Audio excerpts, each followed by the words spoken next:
इस वीडियो में हम इंडिया में हुए क्रांति रिवॉल्यूशन के बारे में पढ़ेंगे। Green revolution. भारत में हरित क्रांति।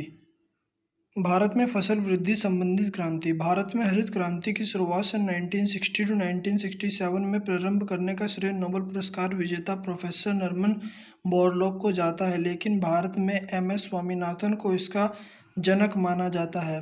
भारत तत्कालीन के कृषि खाद्य मंत्री बाबू जगजीवन राम को हरित क्रांति का प्रेरक माना जाता है। उन्होंने एम.एस. स्वामीनाथन कमेटी की सिफारिश पर हरित क्रांति का सफलतापूर्वक संचालन किया। इसकी शुरुआत 1960 के दशक में हुई थी।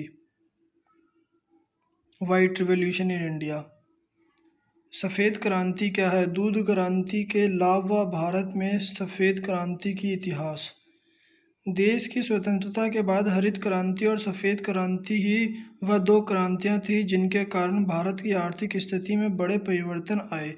देश में सफ़ेद क्रांति 1970 में शुरू हुई थी। इससे डेयरी में काफ़ी बदलाव आए और गरीब किसानों को रोजगार मिला। इस कार्यक्रम के कारण देश के जानवरों की संख्या बढ़ गई। दूध उत्पादन के लिए मॉडर्न टेक्नोलॉजी का इस्तेमाल भी होने लगा। Blue revolution. अब हम पढ़ेंगे रिवॉल्यूशन को। क्रांति के नाम, क्षेत्र और तथ्य। हरित क्रांति। खाद्य ये किससे संबंधित थी? खाद्य उत्पादन के संबंधित थी, फसल से संबंधित थी। इसके कारण गेहूं और धान की पैदावार में अच्छी वृद्धि हुई। दूसरी सफ़ेद क्रांति जो कि दूध से संबंधित थी। इसकी शुरुआत 1964 टू 65 में हुई, जिसे आगे ऑपरेशन व्हाइट कहा जाने लगा। पीली क्रांति, येलो रिवॉल्यूशन। खाद्य तेलों और तिलहन तेल के उत्पादन को बढ़ाने के लिए की गई। भारत तिलहन तेल के उत्पादन में आत्मनिर्भर 2013 से 14 में 32.9 मिलियन टन उत्पादन करता था। 4 नंबर पे नीली क्रांति, ब्लू रेवोल्यूशन। ये मछली से रिलेटेड थी। मछली उत्पादन में वृद्धि करना।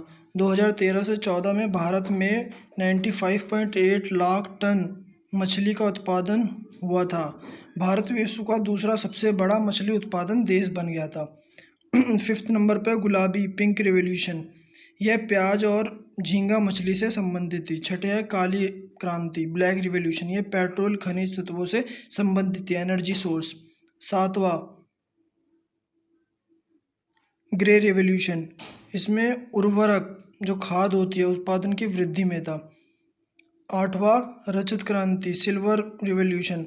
भारत में अंडा उत्पादन और मुर्गियों की उत्पादकता बढ़ाने के लिए हमारी सिल्वर रिवॉल्यूशन आया था। 9वां है सुनहरी रिवॉल्यूशन, गोल्डन रिवॉल्यूशन। इसका संबंध बागवानी उत्पादन में वृद्धि से था।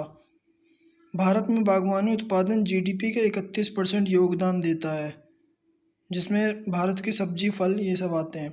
10वें नंबर पर है इंद्रधनुष क्रांति। इसमें हरित, पीली, नीली, लाल, गुलाबी, भूरी, धूसर और अन्य सभी क्रांतियों को साथ लेकर चलने का लक्ष्य था। इसमें सभी जो क्रांतियाँ थी उन्हें साथ लेकर चलने का लक्ष्य था। 11वां था सदाबहार क्रांति, रेनबो रिवॉल्यूशन। इसका उद्योगों, देश की मिट्टी को उर्वरक बनाना, किसानों को लोन दिलाना, इन सब से था। 12वां है गोल क्रांति, राउंड रिवॉल्यूशन। इसका संबंध देश में आलू के उत्पादन को बढ़ाना था। भारत चीन के बाद विश्व का दूसरा सबसे बड़ा आलू उत्पादन देश है। भारत में सबसे बड़ा आलू उत्पादन उत्तर प्रदेश है। भारत में सबसे ज़्यादा आलू उत्तर प्रदेश में होता है। अगर आपको ये वीडियो अच्छी लगी तो इसे लाइक करें। Thank you.